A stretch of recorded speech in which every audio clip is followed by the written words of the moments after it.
Okay, folks, good afternoon. We'll convene the Standing Committee on Public Accounts. I'll introduce the committee members at this point. Deputy Chair Hugh Nerline, Mr. Fayaz, substituting for Mr. Harrison, Ms. Lisa Lambert, Mr. Gruel, substituting for Mr. Jim Lemeg, Mr. Todd Gowdy, and Ms. Alina Young. I'd like to advise the committee that pursuant to Rule 142.2, the following reports were committed to the committee. Provincial Auditor of Saskatchewan, Business and Financial Plan for the year ended March 31, 2025. And Provincial Auditor of Saskatchewan, 2023 Report, Volume 2. I'll briefly introduce Tara Clement, our Provincial Auditor, and certainly thank her for her service and leadership in this province, and ask her to introduce her official that's with her today. Perfect. Thank you so much. So with me is Ms. Angelle Boris. She is our Chief Operating Officer and also our Deputy Provincial Auditor for Support Services. Wonderful. Thank you both for being here on behalf of your office. We'll be considering the Provincial Auditor's Annual Report on Operations for the year ended March 31st, 2023, and Business and Financial Plan for the year ended March 31st, 2025. We'll begin with the Annual Report on Operations for the year ended March 31st, 2023. At this point, I'll turn it over to our Provincial Auditor if she has some remarks, and then we'll open it up for questions. Okay, thank you so much, Mr. Chair, Deputy Chair, committee members. So I am going to start by making some opening comments on our 2023 annual report and then answer any questions that the committee may have.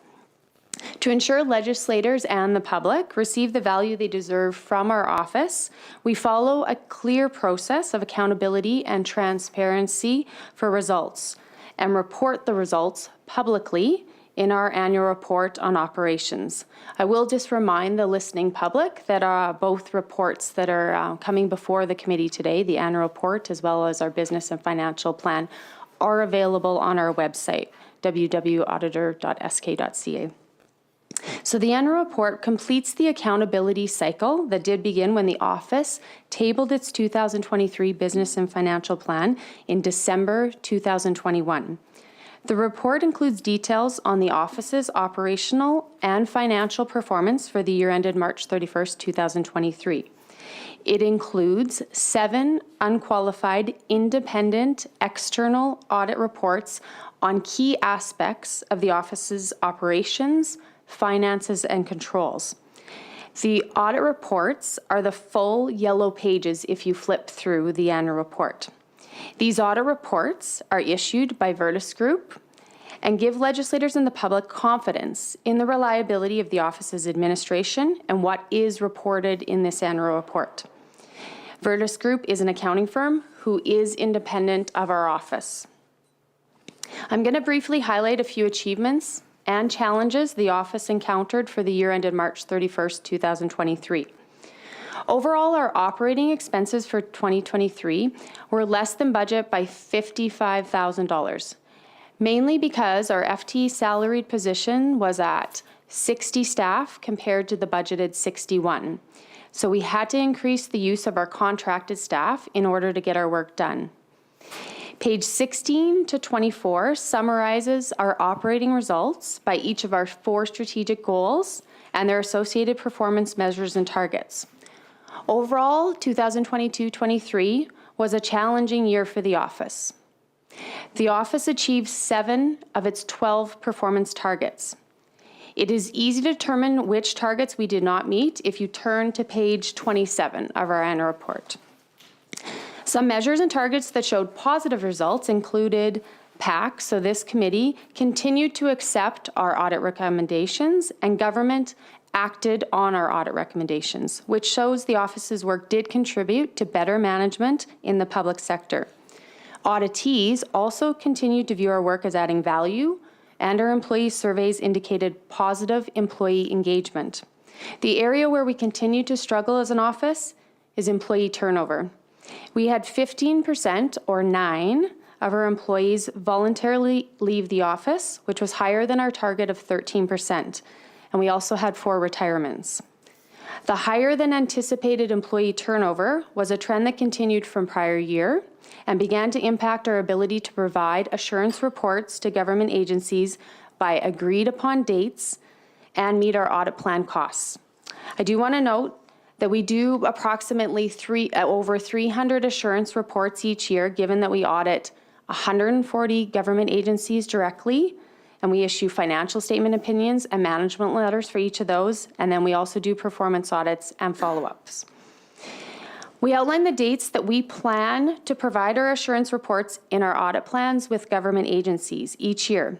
We met those dates 69% of the time compared to our target of 75%. I will mention that the vast majority of the government agencies, though, were able to table their financial statements within the timeframes that are set in legislation, which does mean that while we did not hit the dates that were agreed to in the audit plans, the legislators did get timely information as expected. We also didn't complete a number of audits within our planned costs, and this is based on looking at each of those individual projects. So like I said, hundreds of projects. We met planned costs 60% of the time for each of the separate audits compared to our target of 70%. You will notice, though, that our total costs overall to audit all of the government agencies, as outlined on page 49 of our annual report, we were close to budget.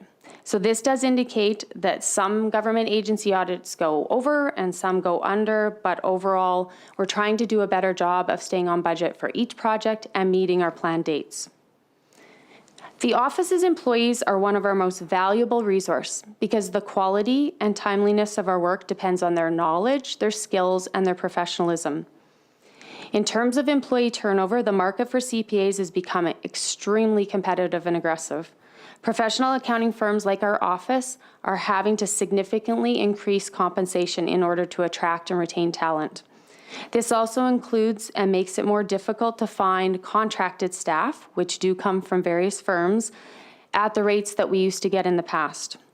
We often use contracted staff to help deal with our workload pressures, given that a fair amount of the government agencies all have March 31st year ends. While we know some staff departures are inevitable, we are really having to work at reducing the high turnover rate with fair compensation, employee learning and training, valuing our employees, and career growth and development. The recruitment period has also changed drastically. What was usually typical, whereby we would only recruit from the universities in the fall each year and be on campus and become known and then have people apply and be seeking really to want to become CPAs. It has become just a year-long process. So overall, a key focus for the office now and in the future will be recruitment, retention, and succession planning to effectively manage our staff departures. With that, I'd be happy to answer any questions with regards to our March 31st, 2023 annual report on operations. Thank you so much to the auditor. Thanks as well how you've described the targets and provided information as well where those haven't been met. I'll open it up to committee members for questions at this point. Ms. Young. Thank you, Mr. Chair. Thank you for that presentation. I just have a couple questions, largely focused on resourcing the office, as it is clearly a challenge noted in your comments and has been over the past few years. So clearly a trend which is continuing as this competition for talent continues to be fierce. As you noted, the market for CPAs is incredibly competitive. And you've noted the challenges even with contracting staff. So I'm curious, how does public sector compensation for CPAs compare to private sector compensation? I ask as it was noted, I believe in the annual report that your office strives to remain highly competitive with public sector salaries, and I'm curious how that plays out in comparison. Factoring that into our market analysis. So there was a recent study done whereby with regards to CPAs overall, and in Saskatchewan, what we find is that study seemed to indicate, and these people would obviously work for the public sector as well as private firms, that if I became a CPA, and then I have experience since I become a CPA, so it's about 3 years out or more. On average, the average median salary in Saskatchewan right now is like $145,000. You can probably see through some of our reports, and just even our own pay list, not necessarily everybody's a bit that high. So yeah, we're having to be strategic in terms of, our overall compensation package, I would say, and just rewards and recognition. We have, though, as an office, as a result, obviously, we're competing always for people when we recruit them against the firms. So we have had to increase our entry-level sort of salaries to try and get people to come and want to train with us, because we do equate to that public firm. So yeah, we want them to come to our office. So we're doing everything we can to almost market ourselves, make ourselves visible, and make sure that salary we are paying is competitive so that they won't necessarily choose us or not choose us and choose a firm. Just a quick intervention from broadcast. They're just suggesting that if Ms. Young could just be a little closer to her microphone. They're having trouble picking up your voice. She's so soft-spoken. Yeah. Especially in question period. Speak more. I'm told that often. Thank you for that answer. As this has come up in the past couple of years, and it looks like it is a trend that's likely to continue, at what point does this become a concern for the office?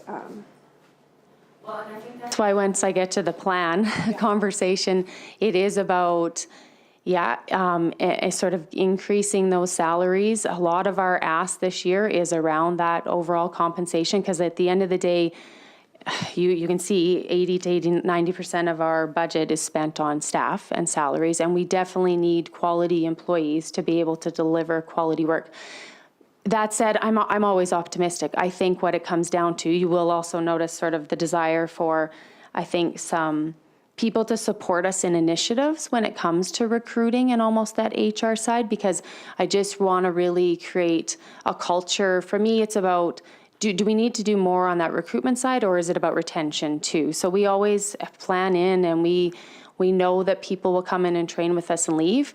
Maybe I can potentially do more to have them stay. So we're striving, and so I'm optimistic, and I think it's always about continually revisiting your strategies and going, what do we need to keep doing and what do we need to change? We really, I would say, try to stay in sync with our employees. So we are actually doing what I would call pulse surveys. So we are surveying our staff now 3 times a year. So I'm trying to stay very abreast of what are the concerns that people that work for us are having? Where are they seeing challenges, and what could we do? And then as an executive, we do meet and strategize and sort of decide what modifications we need to make to, our environment, our culture, and so forth. Thank you. And then last question from me on page 31 in footnote 8, it notes that the office will require additional staff and work hours to meet the new CPA, Canada's new quality management standards. Can you just out of curiosity, expand on that a bit for the committee? Yeah, sure. So at the end of the day, there is new quality management standards when you are basically, I guess, a public practice firm. So you are doing audits. And as a result, you have to make sure you have mechanisms whereby you are providing obviously quality products overall, that you have those controls in place.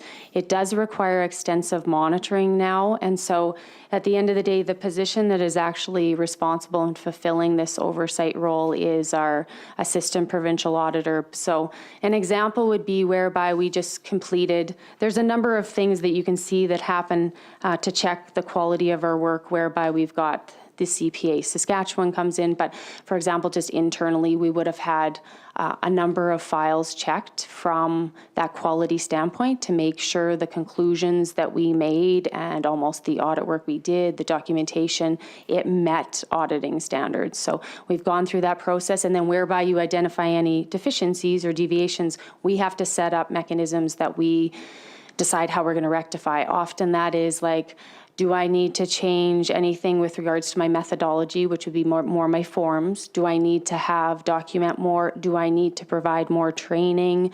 Or do I just need to watch people more? That type of thing. So, yeah. Thank you. Mr. Nerleen, Deputy Chair. Thank you, Mr. Chair. Do you have a mechanism to do independent exit interviews to see why people have left the organization? And just more broadly on that, we tend to focus on compensation, but culture is always extremely important in retention. So I'm just wondering sort of what that package looks like in terms of reviewing why people are coming. Why are they coming and why are they leaving? So we do have a mechanism by which we do exit interviews for everyone that does leave our office. And we've had some of our departures out as of late have actually been, and it could be given our hiring circumstances, we have a fair amount of, I would say, international students coming to us. So we've had more departures now than we have had in the past. They leave the province, actually. We've had, I think it was 3 of them go to Alberta. Alberta does pay better than Saskatchewan for CPAs. But the other thing they talk about is workload. So I do have an environment right now where, again, you have a lot of new staff. And then what it is a lot of the staff have to support training the new staff, but still do their own work. And they're just finding that balance a little bit difficult. Obviously, if you're just short people overall, everybody else is having to step up to the plate. Work-life balance is concerning, and they do obviously compensation. We have people that leave for a federal crown corporation.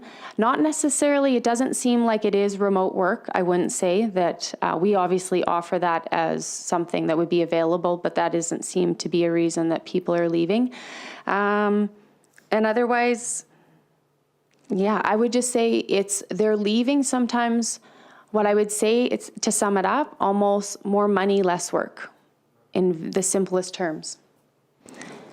They can sometimes feel like they won't have to work as hard and get paid better, potentially, which is concerning always. So again, we've done some recent rewards and recognition because it isn't necessarily about if I can't pay you more. So we're really trying to do a good job of spreading out, figuring out how much. We're very obviously project management driven, where we have everything drilled down to the amount of hours and dollars every project should take. So we continually are revisiting, are those budgets big enough on a project by project basis? We're also trying to build in more time so that these people can do the training and that it's worked into we almost do these weekly, yearly schedule concepts. So we're building that in. We're trying to do better in terms of performance feedback on a more regular basis. Try to do some things that are a little bit, I'd say, more fun. So even as part of regular division meetings, I'm encouraging them to get to know your employees more. So take 15 minutes or 30 minutes out of your formal, 1 hour to 2 hour meeting to do something that's a little bit more exciting and gets everyone to know each other better. Yeah, just things like that. So we're planning to start giving something probably very nominal, but recognize, even through certificates, somebody that's been with us for 5 years, things like that. Whereas obviously we usually align with the public sector and we're using that 10, 20, 30. If they can stay with me for 5, that would be great too. So we want to reward that. And we will be obviously raising that at our staff meetings and getting people excited about it and so forth. Just, if I may just follow up on that, it strikes me that working in your department would give people exposure to an awful lot of different things that they wouldn't get in private or public practice. And that, to me, would be a significant selling feature to build a 4 or 5 year bio to take forward. You're right. I think additional almost options and challenges.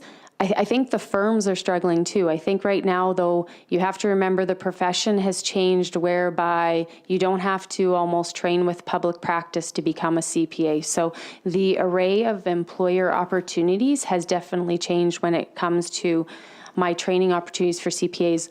As a result, I don't think they're necessarily, we do get lumped with the firms, and it's kind of like, yeah, we all sort of, I guess, build concepts, so we work them hard and we want to be as lean and mean as possible. So I think they're thinking that there's potentially other options there.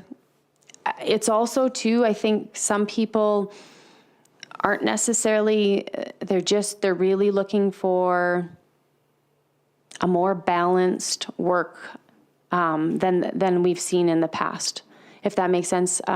They're not necessarily looking to move up in the organization and as quickly as I have probably seen in the past, or like that we would have been leaning towards. So it is, we're really trying to do more to understand what they value, those employees, right? And then respect that and give that to them. Thank you, Mr. Chair. They're really interesting observations, right? That I think a lot of organizations and businesses are dealing with, just that whole dimension of professionals looking, increasingly at that work-life balance. And interesting that you noted that it seems there's a bit of a trend as well, that folks aren't necessarily looking to just accelerate to the top as quick as they can, that work-life balance piece is quite important. Obviously, you're assessing, you described it, you're assessing what's going on with other employers on this front in the private sector. Are you, anything that you've gleaned from that? You've talked about how you're incorporating that into some of that into your practice to respect sort of that work-life balance and where employees are at right now. Anything you're seeing specifically as significant trends that are shifting in employment with alternative employers in the private sector? We are also on, we always meet with our Canadian sort of counterparts, so the other jurisdictions in the OAG offices. So, and Angel would be on sort of the HR committee there, whereby, we're starting to stay, I guess, in touch with just any ideas that are coming out of that. I don't know if I have anything additional that I would, it's kind of like, obviously, we've added the remote work, really trying to create, I think, a little bit of fun in the workplace. They just really appreciate the smaller things. We're extremely flexible, though, whereby if people want to come in at 9 and work till 5, that works, or 6, and then versus like a 7 to 3. So there's lots of options available to our employees, and we continue to just try to, sometimes it's about building that awareness. We've also been doing that. Like, I think we're very supportive of the amount of time and the dollars that we give to help someone go through and obtain their CPA designation, I would say. But we've done a better job of trying to market and package that. And so we're getting out there in the university and almost profiling that, some of that, and through social media, doing videos now. So it's some of that stuff where we're just trying to be very seen, and everyone just needs to be aware. Like you said, it's also the concept of, we do performance audits. We're just not numbers people here. Like, a lot of what we do can be we have a lot of IT specialists. You can get into pensions. So it's trying to make sure our staff is just aware of, I think, how great we are, hopefully. And if they left, the outside might be a little bit different. And then hopefully the people that aren't in our office right now, just the impact they could have. I think the one thing that comes through from the CCOLA, which is our other sort of OAG offices, is just the need to really, if there's one thing with this sort of newer generation, is they want to be doing work that they feel like they're sort of having impact and adding value. And so that is something that I think we really bring. And so it's about selling that and promoting that, making sure that people can see themselves contributing to the better good of society, for their province, for people. Just as far as like cybersecurity and potential attacks or breaches, do you have anything to report from the last year as far as any activities on this front, or anything that was detected and stopped, or any potential breaches? If you're so within our office, no, there wouldn't be anything. Obviously, we always, from that antivirus perspective, there's always, we do find, I think there's more phishing attempts. So we all have basically our antivirus, or we have our email filtering that should be, I think we do find that there's more people trying to phish and scam and get through almost and make us kind of click on those links. But we have security awareness training that we do have. And then otherwise, yeah, satisfied with really our perimeter security and detection response, whereby there hasn't been any incidents. And Deputy Chair Nerleen had a follow-up there. Yeah, just to comment on that. I think we, as a committee that's broadcasting publicly, we have to be very conscious of where we tread when we're talking about security, cybersecurity, things like that. And so if there's an opportunity to have those discussions in camera or something, that might be more appropriate. And we do have to be very, very careful around that. Thank you. No, without a doubt, and certainly I trust the leadership of the auditor's office to know what could be identified or not, and then us having a responsibility to the office to make sure that they're resourced and supported and that we're aware of any actions. But you're quite right, the active efforts across government and across the private sector, these are real concerns. Just the area where you're focused on increasing the familiarity with the office and their work, and you've identified sort of the trend that you're wanting to work towards, sort of a 5-year trend of improvement there. Can you speak to why that's why it's important to grow recognition of the value of the work and the work of the office, and then maybe speak to some of the factors you identify as barriers to progress on that front?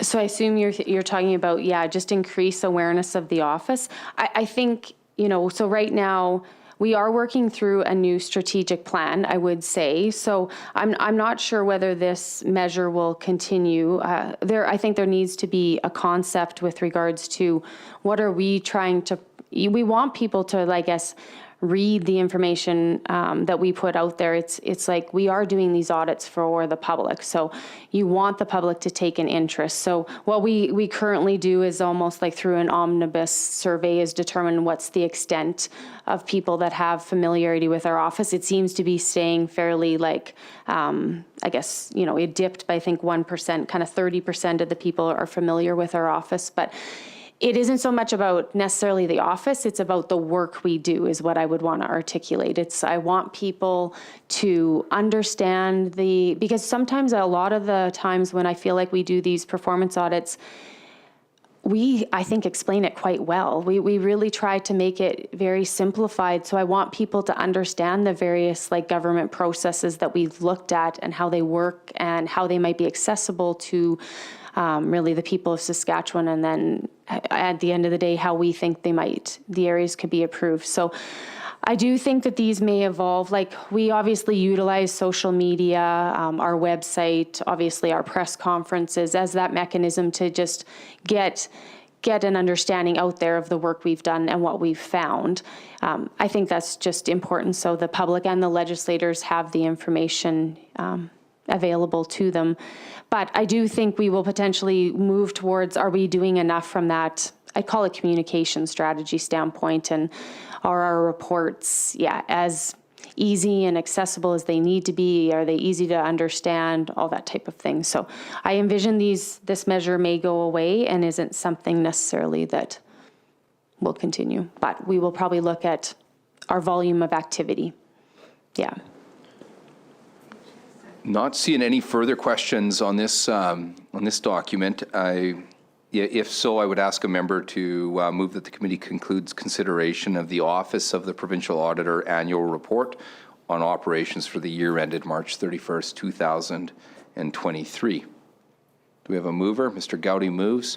All agreed? Well, that's carried. We'll move along now and focus our attention on the consideration of the Provincial Auditor's business and financial plan for the year ended March 31st, 2025. I'll kick it over to the Provincial Auditor for some opening remarks and then open it up for questions. Perfect. Thank you. This is our plan for the year ended March 31st, 2025. It contains information that the Provincial Auditor Act requires, along with additional supporting information. It was prepared using the CPA Canada's Statement of Recommended Practice, or SORP 2, about performance reporting, and our financial forecast has been audited. Before we discuss our request for funding, I'm just going to do a quick recap of what's in the plan and its various content. So Section 1 describes the Office of the Provincial Auditor.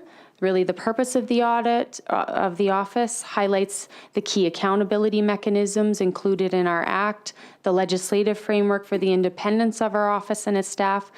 The Act requires us to audit all government agencies. It highlights our responsibilities to the members of the Legislative Assembly, and in particular this committee, including having the committee review and approve our funding requests for the inclusion in the estimates that then get tabled in the Legislative Assembly. Section 2 outlines our 2024-25 funding requests. It includes our requests for the resources for 2024-25 to enable us to carry out our work so we can appropriately discharge our responsibilities under our Act. Section 3 outlines our annual work plan and supporting schedules. It includes our audited financial forecast, including a schedule of planned costs to audit 257 government agencies, which we summarize into various sectors or agencies like health and education. You'll find the costs of the audits of auditing each of these sectors or agencies often does differentiate each year based on the performance work that we end up doing in those various sectors. We have summarized our potential areas of focus for future performance work in Section 3.3. It's on page 28 of the plan. And if you look, here are the various risk areas that we've identified that we plan to examine in the future. We plan to look at public housing, IT project management, opioid treatment, international trade offices, municipal appeals, and online gaming regulation. Section 4 contains other supporting information, like the impact of the changes on our plan given the change in government agencies, the annual salaries of our executive management of the office, and the office's out-of-province travel costs. And finally, Section 5 outlines our office's strategic plan. As I did mention, we do plan to have a new strategic plan that will be formulated by the end of this year, and it will inform the development of our 2026 business and financial plan. So now I'm going to focus on Section 2.0, which is our 2024-25 funding request, and it starts on page 7. Consistent with the Provincial Auditor Act, the funding request includes 2 separate appropriations. The first is our main appropriation, and the second is our for unforeseen expense appropriation. It's to enable the provincial auditor to retain the independence to manage effectively. For our 2024-25 main appropriation, or PA01, it's found on page 9. We are requesting $9.576 million, and this reflects a net increase of $583,000 from our prior year approved appropriation. When determining our 2024-25 requests, we carefully considered the work and employees necessary to achieve our mandate and the factors, forces, and trends affecting our appropriation. We used information known at September 30th, 2023. We described these factors starting on page 10. I'm going to highlight a few of the external forces that we considered when we were making this request for additional funding. Our main cost, and thus the most significant increase in our request, is for salaries and benefits, $492,000, more than prior year. The availability of CPAs has decreased over the past years, including those interested in becoming professional accountants. We have experienced staff turnover in the past 2 years that is above what is easily manageable for the office. To ensure the office has the staff required to meet its mandate, it'll need to maintain competitive salaries, benefits, and provide flexible work arrangements. The office provided an economic increase of 3% to staff effective April 1st, 2023. And therefore, this funding request includes the salary implications from this increase. This funding request also includes market adjustments required to meet the demand for competitive wages and benefits for those wanting to become CPAs, as well as those who recently obtained their CPA designation. About 80% of our staff are professional accountants or staff training to become professional accountants. A recent CPA compensation study has shown that the median compensation for a CPA with 3 years of experience or more since becoming a CPA is about $145,000 in Saskatchewan. Research indicates increasing salaries continues to be a key factor when recruiting top talent. The funding request also includes an increase for 1 FTE to assist with recruiting, coaching, and training new staff in the office. So really an HR manager for the office. This position will support the office in maintaining a healthy, diverse, and inclusive workplace.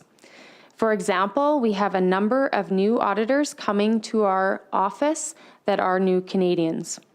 The office is in the process of finalizing a diversity and inclusion strategy that will require implementation, and this person would be leading that initiative.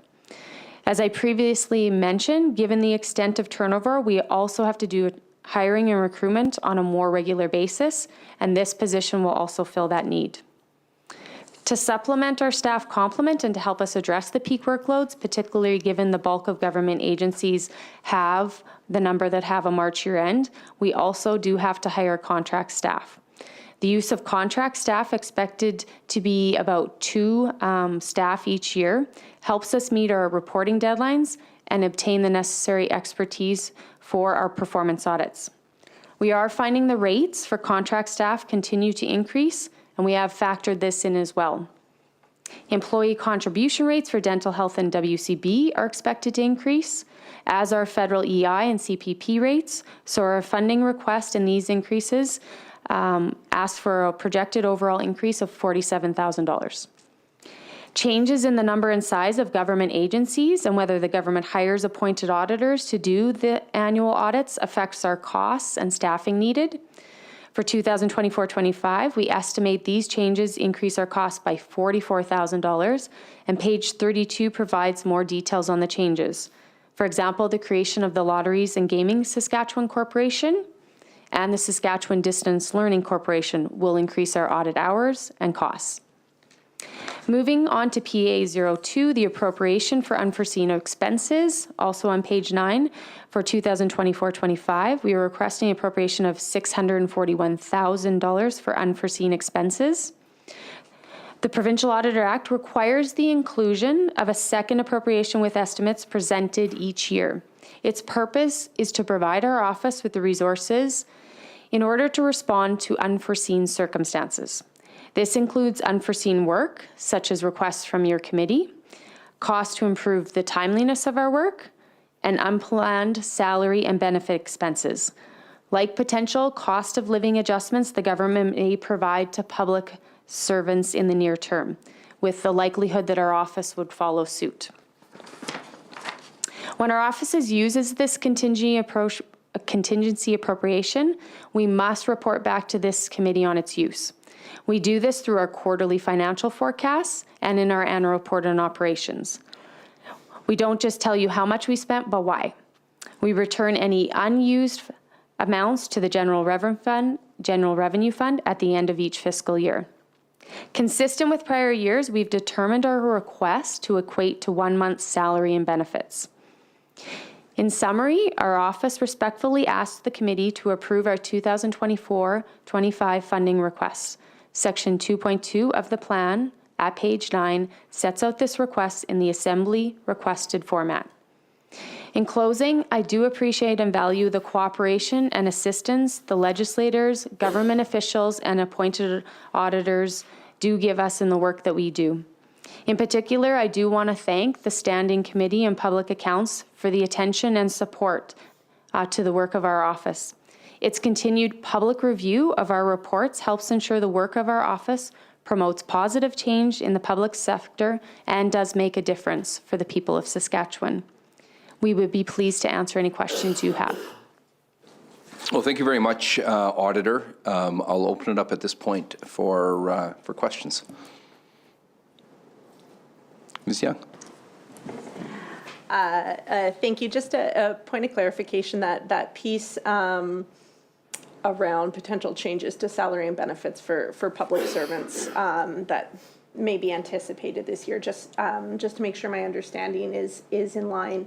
That's what the contingency appropriation could be used for. At this point, you're right, often referred to as cost of living, or we would sort of economic adjustments, but in the event, you're right, the public sector, does end up with cost of living adjustments. That amount has not been assumed and planned in this, and therefore we would use our contingency appropriation to give, in the event we decide what amount we give to our employees. Okay, thanks. So that second contingency appropriation then can essentially be used by the office to cover off additional work that's needed, things like that economic adjustment, additions to the work plan. Okay. Because I was curious. It has been reported in the media that the Office of the Auditor is going to be investigating the province's procurement and payment practices for folks on social assistance as it pertains to the use of stays at hotels, but I didn't see that included. Recognizing this was finalized, I think, in late September. How does that figure into the work plan? Is that also then the second appropriation? Yeah, potentially. So you are correct, whereby as at September 30th, we wouldn't have been aware or decided whether to proceed with the additional work, and it'll solely be around almost the hotel services, procurement and payment for those within the Ministry of Social Services. So depending on the extent of that work, so we're still, I think, working through the amount of, it's almost like what that approach, scope, and procedures will look like. I do envision right now it won't be fairly extensive. So when I did describe earlier within our annual report on operations that sometimes we kind of go over budget and sometimes we go under budget, I do think there is the potential for this work to be within the Ministry of Social Services, and we can be more efficient in sort of another area of work in that ministry overall, and so it won't put us that out of tune. In the event it takes more effort, then yes, we would end up utilizing, it's the contingency appropriation would be what we would just utilize, and then we would come back, and as part of our forecasting and as part of our overall annual report on operations, we would describe that, you know, this is the cost that basically that additional look into those processes took, and where what it overall cost us as an office. Okay, thanks. Maybe taking a slightly higher level view than that, then, you know, given some of the discussions today around resourcing challenges at the office, and the critical work then that the Office of the Provincial Auditor does, if say this committee or the legislature were to ask your office to do any kind of special investigation, does that, how does the OPA go about incorporating that into your work plan? Like, do those resources exist? They may exist, so there has been instances, you're right. I would just articulate that under our act, you know, the committee, I guess even the Legislative Assembly can ask our office to do various audit work. Within my act, I always have the ability to determine within my duty, does it sort of work within my plan, and I decide what I sort of move forward with and when. So we always, as an independent officer, I have to have that ability to decide what work I do and when. So in the event, though, we decided to go forward, and we have, so I think GTH would be an example of sort of a special investigation with a separate report. You're right, first you sort of look to the contingency appropriation, but in the event the committee made a motion and wanted us to do that work, we would be looking for, well, you're obviously willing to give the additional funding too, right? So I guess it's the concept of potentially a special appropriation kind of thing. Yeah, like a special warrant, right? Yeah. Yes. It'd be the concept of us doing a better job of probably describing what's that overall expectation, and do I have enough in contingency, or do I need above and beyond? But performance audits often, they don't cost us $500,000. So in the event we have $600,000, that's quite a bit of money for just one investigation, is what I would say. Very doable. If that was the only thing I was asked, in addition to what I have in this plan. Yes. 200. I don't want 5 of those, okay, so. No. I can appreciate that. It's a significant plan. Maybe last question along these lines. How long do special investigations, I'm trying to think back to the GTH, that was what, like a February to June, is that? Yeah, I would say overall, like our performance audits are extremely detailed, and we are always striving to do our performance audits because I have reports coming out every 6 months. So we finish them in a 6-month time frame. Now, for the agencies that are listening, I won't be bothering you for the entire 6 months, but we sort of start, we do some stuff, we come again. There's obviously compilation of findings, there's reporting, there's editing, but yeah, we often strive to, within 6 months, at the most, it might roll into the, I guess the next few months, and therefore in my next report, but. Thanks. Just one specific question on the audit, the work plan for the education sector. It says, look at mental health in schools. Is that intended to look at staff or students? That's intended to look at students, yep. And that's in the works right now. Great. And will be reported out in volume 1. Great. But you're right, we do have some plans to look at employee aspects as well. You notice like the correctional workers is something that's on our radar, and then the health sector, and that'd be more from that employee standpoint. Yeah. And I think the last question for me, looking at 24-25 planned, when it speaks to government-wide sectoral work, it says planned costs for 2024 include anticipated costs for additional research of complex matters. Can you speak to what additional research of complex matters means? Yeah, so often what it is here is it's almost sometimes within our performance audit work. So when we're doing our performance audits, this is sort of, we have some, I guess, additional hours and costs that are available there. And then it's like you often redistributed to whichever performance work we're doing. So we anticipate our performance work taking a certain number of hours, and sometimes that can go longer and be more challenging than anticipated, or yeah, in the event we go broader than what we originally planned, this is then to some degree where we either, we often take from, and so it probably got redistributed elsewhere, is what's happening there. Thank you. Further questions, Ms. Young? No. Members, any further questions on?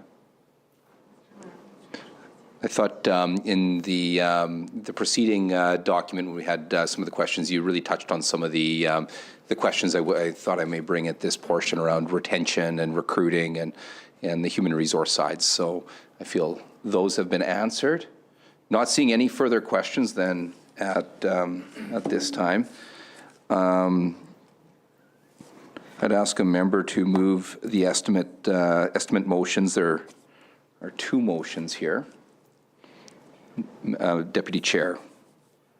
Mr. Chair, I move that the 2024-25 estimates of the Office of the Provincial Auditor, Vote 28, Provincial Auditor PA01 be approved as submitted in the amount of $9,342,000.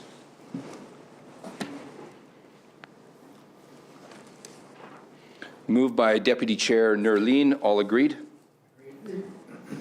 Silently carried, right?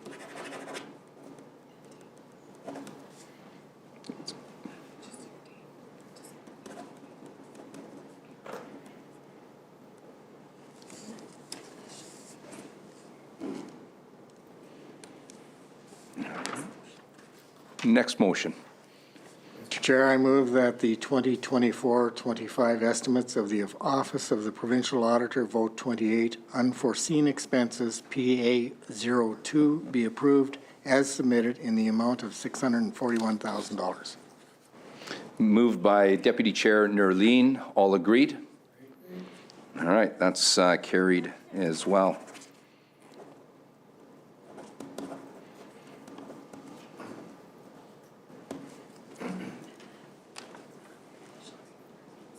Right.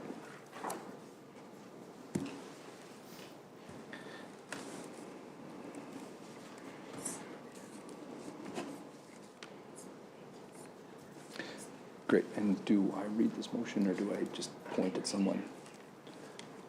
But he hasn't, yeah. I'll look to Deputy Chair Nerline to move the motion with respect to forwarding this to the Speaker. Thank you, Mr. Chair. I move that the 2024-25 estimates of the Office of the Provincial Auditor, as approved, be forwarded to the Speaker as Chair of the Board of Internal Economy pursuant to Section 10.1 Sub 4 of the Provincial Auditor Act.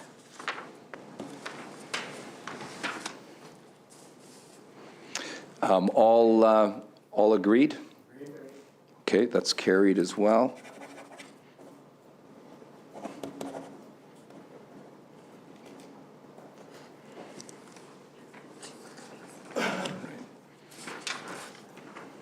Can I steal your blue pen?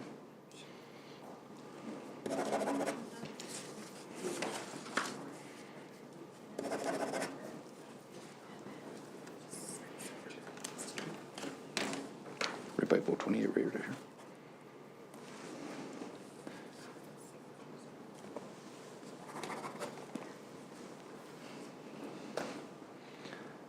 All right. Any final words from our provincial auditor to the Public Accounts Committee? Oh, thanks so much for the questions. Thanks so much for the continued support. And if you have anyone that's thinking about accounting designation, happy to talk to them and tell them more about the good work that our office does do.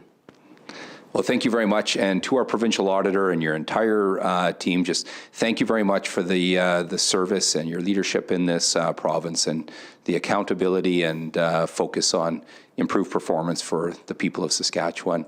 Thank you so very much. Okay, folks, not seeing any other items on our agenda, I would welcome a motion to adjourn. Sometimes this is everyone's favorite motion. Moved by Ms. Lambert. All agreed? All right, that's carried. The committee stands adjourned until the call of the chair. Don't forget that, Gowdy. Oh.